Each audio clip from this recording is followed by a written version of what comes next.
Es tiempo de abrir la Biblia juntos, de conectarnos con su palabra y de andar en el camino.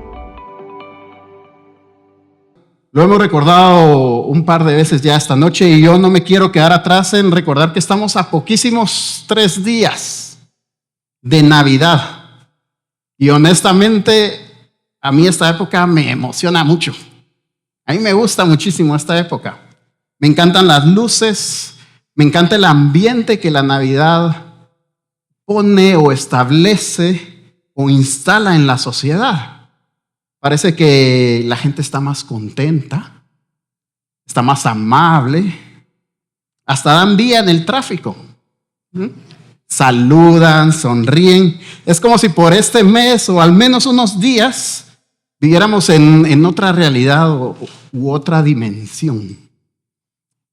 A mí me emociona buscar regalos, poner el árbol, adornarlo. Y este año en especial, pues Adrián tiene ya 3 años y ya está más consciente de lo que sucede a su alrededor. Y fue muy bonito, fue como esas primeras veces verlo ayudar a poner el árbol, verlo ayudar a adornar el árbol. Y son cosas que quedan grabadas seguro para él hasta cierta cantidad y para nosotros con Ruth como padres quedan grabadas y la verdad fue algo muy bonito. Y durante estos días cuando empecé a prepararme para hoy en la noche y para compartir con ustedes este mensaje y pensar en el tema de nuestra serie en esta Navidad es renovemos la Navidad. Y además hay que hacerlo con pasajes que no son tan tradicionales. Hoy no leeremos Lucas, el inicio, o Isaías, como leía Neri. Y les confieso algo con total honestidad mientras preparaba este tiempo. Y la verdad es que fue un poco difícil para mí. Durante estos días luché con un pensamiento muy sencillo, pero estaba ahí en mi mente, dando vueltas. Y es que en realidad, yo no muy que quería renovar la Navidad. Porque me gusta lo que sucede en estas fechas, lo que sucede en esta época. Y tengo la leve sospecha que tal vez algunos de nosotros podamos estar sintiendo algo similar o algo parecido. Pero al mismo tiempo, mientras preparaba, otro pensamiento empezó a rondar también mi mente y como que eran 2 pensamientos que chocaban, ¿no? Que se encontraban. Y es que la Escritura en numerosas veces, en numerosos pasajes nos llama a renovar nuestra manera de pensar, a renovar nuestra mente, dice Romanos. Y no se preocupen, no tengo ninguna intención de matar el espíritu navideño, ni de que lleguen a la cena en unos minutos con cara triste. La idea no es apagar la alegría, sino poder agregar algunas capas de meditación, algunas capas de profundidad a lo que esta fecha significa o debe significar para cada uno de nosotros. Y que podamos agregar en esta noche y agregar en todo el mes y a toda la festividad estas capas de reflexión que nos permitan ver otras facetas, otras perspectivas de lo que significa el nacimiento del Hijo de Dios. Lo que significa para nuestras vidas, lo que significa para la vida de la comunidad y para la vida de esta iglesia. Más allá del corre-corre, más allá de los centros comerciales, más allá de la emoción que esta época pueda traer a flote. El teólogo N.T. Wright cuenta una anécdota muy interesante. Cuando él era más joven y como parte de su formación, él y otros compañeros tuvieron que preparar, no recuerdo bien si era una serie de prédicas o una prédica, y el catedrático lo que hizo fue escribir diversos temas en papelitos y que se hiciera un sorteo, ¿no? Y cada uno pasaba y jalaba un papelito y el tema que sacaba, pues de ese se tenía que preparar y predicar. Y Wright cuenta que él veía a sus compañeros pasar y sacaban temas tal vez más familiares. Uno sacó, ¿por qué nació Jesús? ¿Para qué tuvo que nacer Jesús? Y otro sacó, ¿por qué murió Jesús? ¿O para qué tuvo que morir Jesús? Y él pensaba, a mí me hubiera gustado ese tema. Ese estaba más fácil. Y rápidamente podía él empezar a pensar diversos subtemas o diversos argumentos o discursos que podía dar alrededor de los temas que sus compañeros habían sacado. Él decía, yo podría hablar sobre la encarnación, podría hablar sobre Emmanuel, sobre Dios con nosotros, sobre la promesa mesiánica, podría hablar sobre la cruz, sobre salvación, sobre justificación, la libertad del pecado. Y rápidamente empezaba a dar vueltas lo que él podría haber hecho. Cuando llegó su turno y sacó su papelito, el tema que le tocó fue ¿por qué vivió Jesús? ¿O para qué vivió Jesús? Y él comenta que su mente se quedó completamente en blanco. Y los temas que antes fluía se detuvieron, ya no se le venían tan fácilmente. Y se quedó pensando, ¿por qué vivió Jesús? Y podía pensar en, para hablarnos de moralidad, pero Jesús es más que un maestro de moralidad. O para enseñarnos a hacer cosas buenas, pero Jesús es más que simplemente alguien que hace cosas buenas. Para no hacerle la historia larga, su serie de prédicas, él menciona que fue un desastre. Un fracaso total. Y con los años, Wright llega a esta conclusión para muchos de nosotros. Es más fácil pensar en el pesebre y luego irnos hasta la cruz y saltarnos todo lo que sucede en medio. Y a veces parece así, nuestros mensajes van al pesebre, a la cruz, y son como que esos dos pilares del cristianismo. Hoy por hoy, ya un teólogo más formado, él tiene una frase que dice que lo que Dios hizo en Jesús no fue solo para el cielo o para llegar al cielo, sino para transformar la vida aquí y ahora. Lo que Dios hizo en Jesús no fue solo para el cielo, sino para transformar la vida aquí y ahora. Y Tim Keller, dice algo muy parecido. Él menciona que Jesús no vino solo para perdonarnos, vino para rehacernos. Y ambos apuntaban a una misma verdad. Algo distinto, algo diferente ocurrió en aquel pesebre, con aquel bebé, en aquella noche. La Navidad no puede ser solo un evento más en el calendario. No puede ser importante solo en diciembre. Porque cuando Dios entra en la historia, pues la realidad es que las cosas no pueden quedar igual. Ese bebé en un pesebre y aquel Jesús colgado en la cruz tienen o deben tener un impacto en mi vida diaria. Y ojo que es en todo lo extenso que pueda ser mi vida y no solo en el mes de diciembre. Y vamos a explorar un poquito esto que les menciono, y qué mejor que hacerlo de las palabras de Jesús mismo. Así que quiero pedirles que me acompañen a Mateo capítulo 7, versículo 21 al 28. Y cuando les mencioné que no eran pasajes tradicionales, pues ahora van a ver por qué. Mateo capítulo 7, versículos 21 al 28.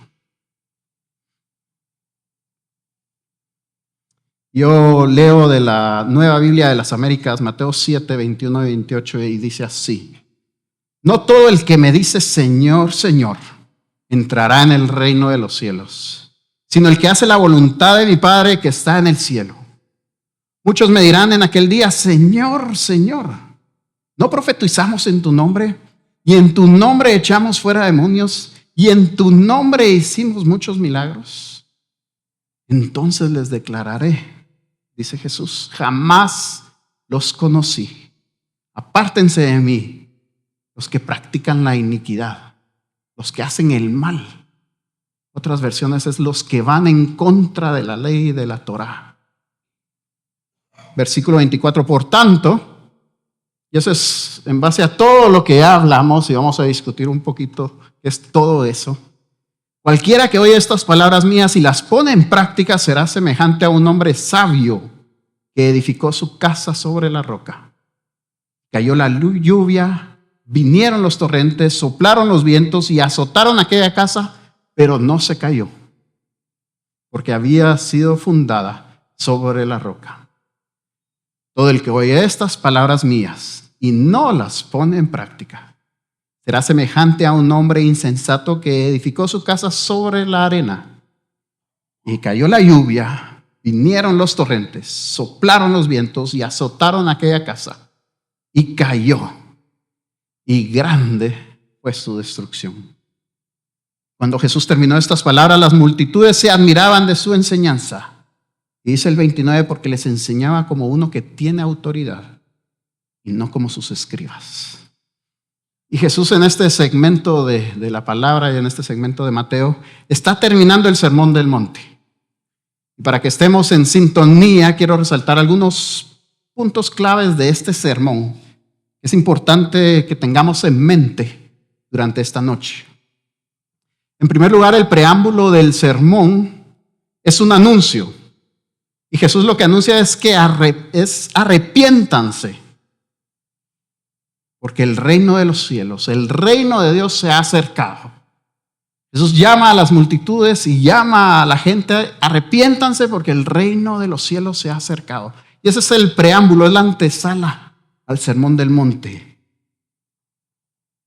Y luego Jesús se nos narra que ve a las multitudes, sube al monte, él y sus discípulos, y empieza a dar todo este discurso que son prácticamente 3 capítulos de Mateo, y el sermón está dirigido principalmente a sus discípulos, aquellos que le seguían, a este círculo cercano de seguidores, y había una capa extra, una esfera extra de oyentes que eran las multitudes. Pero el sermón está dirigido para aquellos que seguían a Jesús, y entre estos que estaban oyendo de las multitudes, pues surgirían discípulos. Y Jesús empieza a narrar que este reino que se ha acercado no es como nada que se conocía.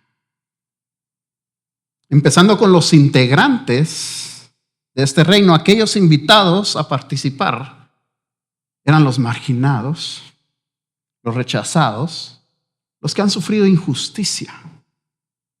Los que han sufrido a mano de los poderosos, aquellos que necesitan misericordia, aquellos que buscan la paz. El llamado de este reino, la vocación que Jesús demanda a sus discípulos, y en este caso a todos aquellos que escuchaban entre la multitud que se convertirían en discípulos, es que ellos deben ser sal y luz, portadores del mensaje, portadores de la ética, portadores de las ideas y de las acciones de este reino de los cielos. Y esto lo iban a lograr solo si su justicia era mayor que la de los escribas y los fariseos que estaban a su alrededor. Y debemos entender la palabra justicia no solo desde un marco legal, sino en su sentido más amplio y en el corazón de la palabra, que es estar en relación correcta con Dios y en relación correcta con los demás. Y esta relación correcta se hacía porque estas personas, estos discípulos, hacían las cosas correctas, hacían las cosas bien, hacían lo que le agradaba a Dios y hacían bien con respecto a los demás, y eso era su justicia. Y luego Jesús utiliza una serie de imágenes de la vida diaria y de la vida religiosa para ejemplificar cómo es esta justicia mayor. Y lo que sucede es que el estándar se eleva. Y hemos platicado en otras ocasiones algunos de estos ejemplos y cómo este estándar demandaba algo más. Y estos ejemplos se centraban en personas que hacían cosas buenas, pero que su corazón no estaba en el lugar correcto y su motivación no era la correcta. Y Jesús dice, mucho ojo con hacer cosas buenas por las razones equivocadas. Y ahí es donde el estándar se eleva, porque trabajar con el corazón se vuelve complicado. Y entonces llegamos al capítulo 7 de Mateo, donde Jesús termina el sermón con una serie de señales de advertencia. Y es como que Jesús nos estuviera diciendo, deben saber que no es así nomás. Este reino no es así nomás. Necesitamos concentrarnos, necesitamos estar conscientes del costo y darnos cuenta de que no podemos dar nada por sentado. Tenemos que estar alerta. Y tomando todo el capítulo 7 nos encontramos con 3 advertencias que debemos tomar muy en serio y de las cuales vamos a platicar. Primero, la puerta estrecha y la senda angosta. Jesús se opone rotundamente a la idea de que uno simplemente puede dejarse llevar. Uno simplemente puede dejarse llevar, dejando que la multitud, dejando que la sociedad marque el ritmo y la dirección de nuestras decisiones. Marque el ritmo y la dirección de nuestras acciones y de nuestra vida. No podemos dejarnos llevar. Realmente tenemos que querer entrar por esta puerta estrecha y caminar esta senda angosta. Si nos dejamos llevar por la corriente, por toda la gente, nos la vamos a pasar, vamos a perder la puerta. Y es la puerta que lleva a la vida. Las otras llevan a la destrucción. Las decisiones importan, las acciones importan. Y para Jesús la motivación o lo que hay en el corazón importa muchísimo. Aprender a seguir a Jesús y aprender a conocer a Dios como Padre es de suma importancia. Asuntos eternos están en juego. Nuestra vida presente y futura se determina por la decisión que tomemos hoy, por la reacción que tengamos hoy a las palabras de Jesús. ¿Nos dejaremos llevar o tomaremos esa puerta angosta? Y seguramente muchos podemos pensar en nuestros padres o tal vez abuelitos diciendo, pero si aquel se tira del puente, ahí vas vos también, ¿no? Y era el regaño, ¿no? Pero si todos lo están haciendo. Y esa es la advertencia de Jesús, no dejarse llevar, conscientemente tomar una decisión por esa puerta estrecha y ese camino angosto. Y en el momento que nuestra mente, que empezamos a oír una vocecita interna o una vocecita externa que nos dice, no hombre, no es tan así la cosa. Quizás Jesús no lo decía en serio. Seguro no fue tan estricto. Al final todo va a salir bien. No importa lo que hagas, todo va a salir bien. Entonces es cuando entra en la jugada la siguiente advertencia. Y la siguiente advertencia es contra los falsos profetas. En el antiguo Israel, los falsos profetas eran personas que afirmaban comunicar el mensaje de Jehová, pero en realidad no lo hacían. Si la gente los escuchaba, lo más seguro es que se equivocaban, se desviaban del camino y la consecuencia de esto era un desastre que se venía en el horizonte. Y parte de esa historia es el imperio asirio y el imperio babilónico asediando Jerusalén, destruyendo la ciudad, llevándose cautivos. Eran las consecuencias de no escuchar la voz correcta. Pero el problema con los falsos profetas es, por supuesto, que parecen muy amables, muy razonables y muy confiables. Ningún lobo mostrará sus garras y sus colmillos si puede disfrazarse de una inocente oveja. En el Antiguo Testamento, la prueba para distinguir entre profetas verdaderos y falsos era esperar y ver. Si el profeta decía algo que iba a suceder, se descubría si era de fiar al observar si efectivamente sucedía lo que había dicho.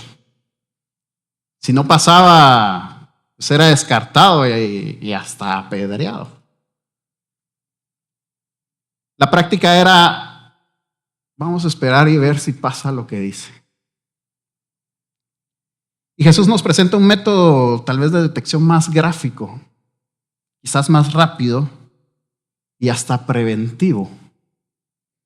Observa la vida de quien te ofrece consejos, de quien está enseñando, de aquel que comunica un mensaje de Dios e imagina un árbol.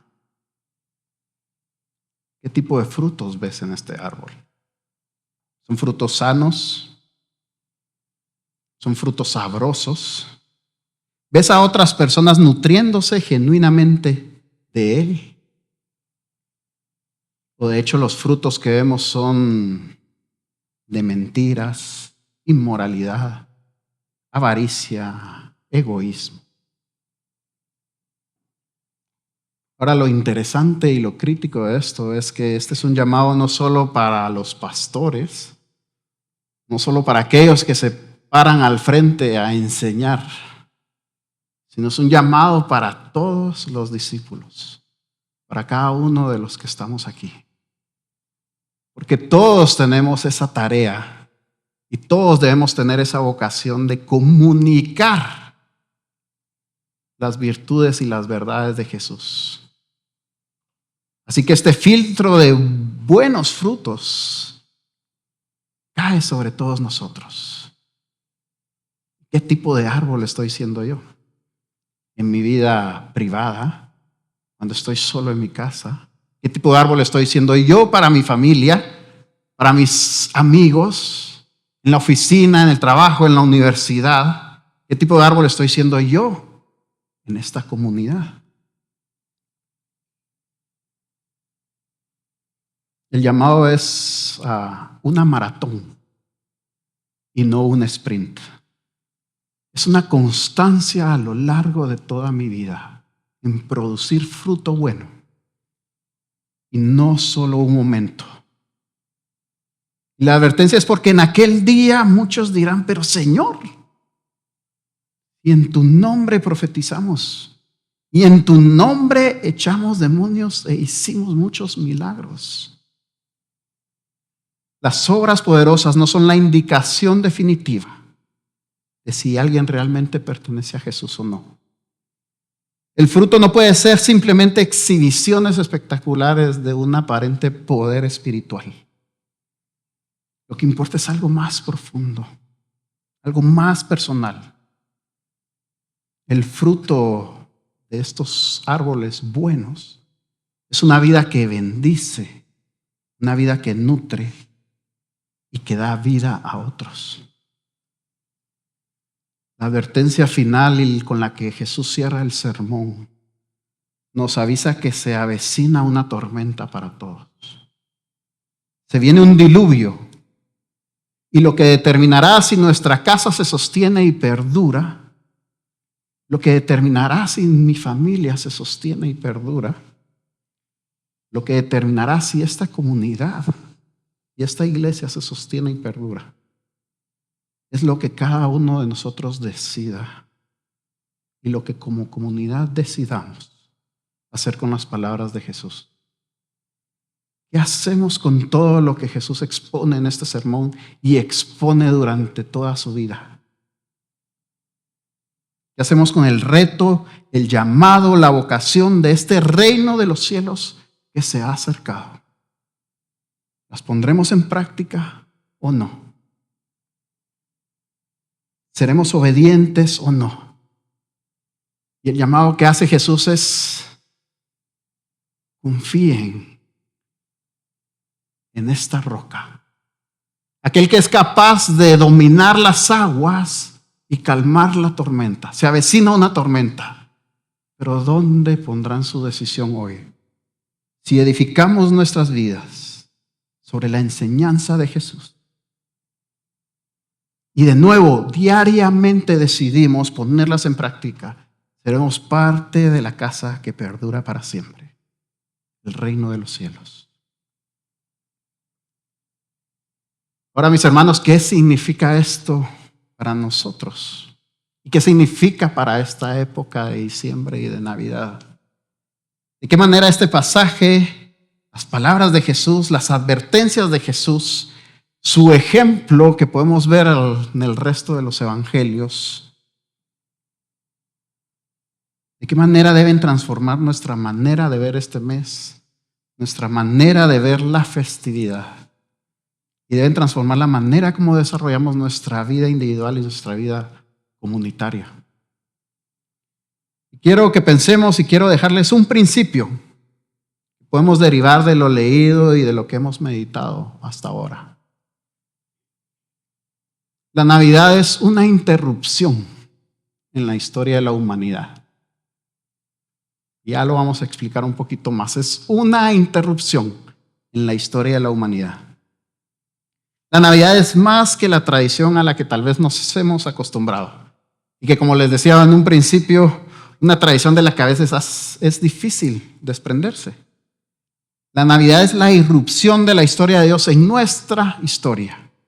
Es el reino de los Dios dando un paso al frente y acercándose a nosotros. Lo que inicia aquel bebé en el pesebre, que luego vive su vida de una manera radical como no se había visto antes. Una vida basada en los principios de un reino que es como ningún otro reino y que luego decide dar su vida en rescate por muchos. Todo esto que se inicia y se celebra en Navidad representa una decisión. Dios pone delante de sus seguidores, delante de sus discípulos y delante de nosotros en esta noche, ¿qué tipo de existencia tendrás en este mundo?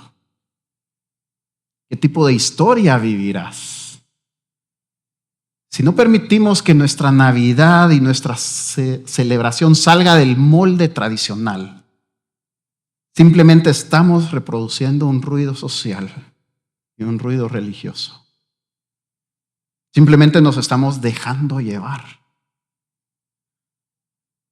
Si estas fechas no transforman nuestra vida, si no impactan de manera radical cómo nos relacionamos con Dios, nuestro conocimiento de Él a través de la lectura, nuestra comunicación con Él a través de la oración, y si no impacta de manera radical cómo nos relacionamos unos con otros,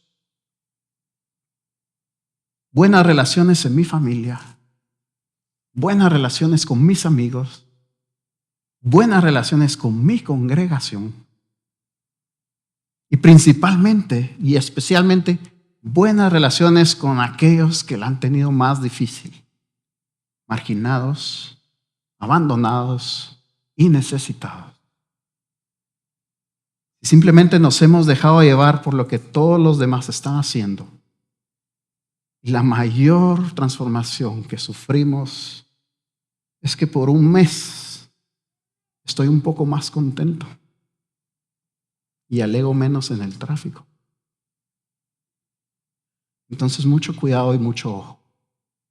Quizás estamos caminando por la senda ancha y no nos hemos percatado. Quizás me he dejado influenciar por esas palabras y esa vocecita que dicen: no seas exagerado, no pasa nada. Quizás el cimiento de mi casa no está tan firme. Y hermanos, que esta noche, a pocos días, a 3 días de celebrar Navidad, sí, disfrutemos del tiempo, disfrutemos de la comida deliciosa, de los regalos, de los rostros de asombro y felicidad, de los cohetes. Pero permitamos a partir de hoy Aquel Jesús en el pesebre y aquel Jesús en la cruz, que se despojó de todo, que se hizo semejante a nosotros y siendo como nosotros se hizo obediente hasta la muerte. Y ese Jesús empiece a transformar nuestra vida diariamente, oración a oración, lectura a lectura, acción tras acción, que transforme nuestra vida comunitaria. La Navidad la celebramos a fin de año,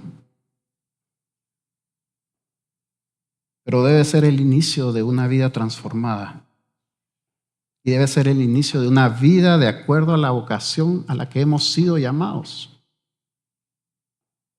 Y esa vocación del reino son todas esas obras que Dios ha preparado de antemano para que andemos en ella. Si ponemos nuestra confianza en aquel capaz de dominar la tormenta, en aquel capaz de liberar, en aquel que hizo señales y milagros para rehacernos, diría Timothy Keller, para transformar nuestra comunidad aquí y ahora, diría N.T. Wright. La Navidad debe ser más que este corre y corre, debe ser más que replicar celebraciones por muy bonitas que sean.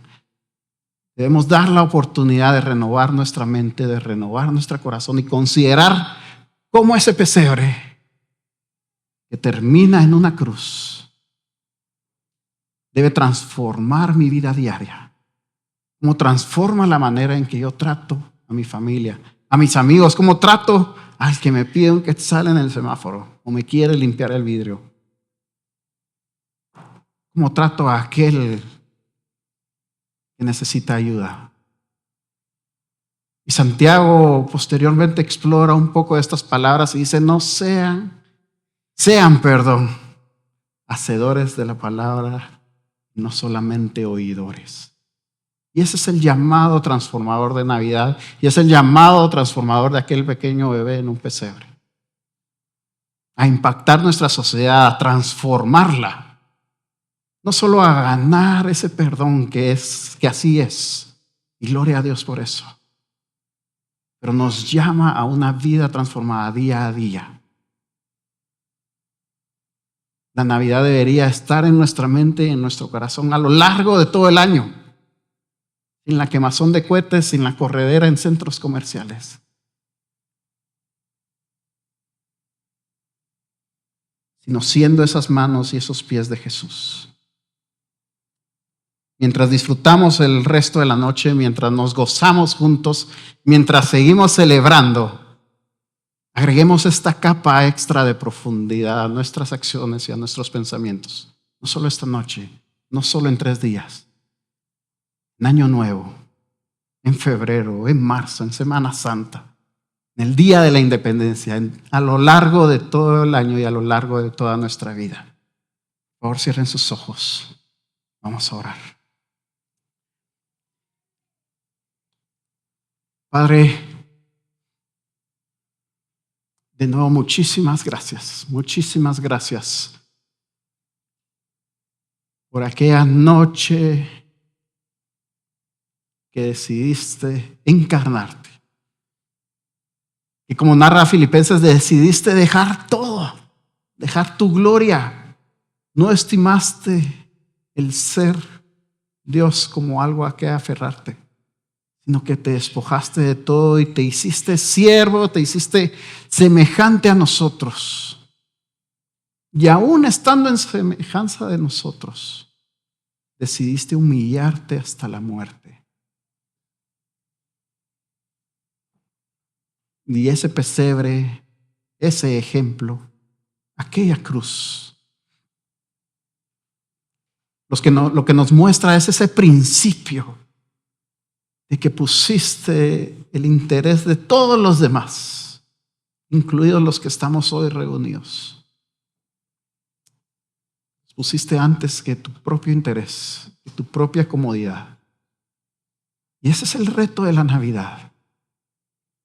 Por supuesto, queremos gozarnos, queremos celebrar, queremos pasarla bien, Queremos dar regalos y disfrutar juntos. Pero que este reto no nos deje tranquilos. Que podamos ver cómo nuestra vida está haciendo esas manos y esos pies. Está replicando ese sentir que tuviste tú. De estimar a los demás como superiores a uno mismo. Y al hacer eso, dar gloria al Padre. Que tu Espíritu nos guíe. Que no es una tarea fácil. No sale así nomás. Es una tarea consciente y es una decisión diaria. Y que tu Espíritu nos ayude a transformar nuestra mente y a transformar nuestro corazón para que veamos esas facetas de la Navidad. Eso que significó aquel bebé en el pesebre y aquel Jesús en la cruz. Señor, solos no podemos, sin tu ayuda no podemos. Ayúdanos, Señor. Amén. Gracias por acompañarnos hoy. Esperamos que vuelvas y sigas conectado con la palabra. También te invitamos a que nos sigas en nuestras redes sociales. Hasta pronto.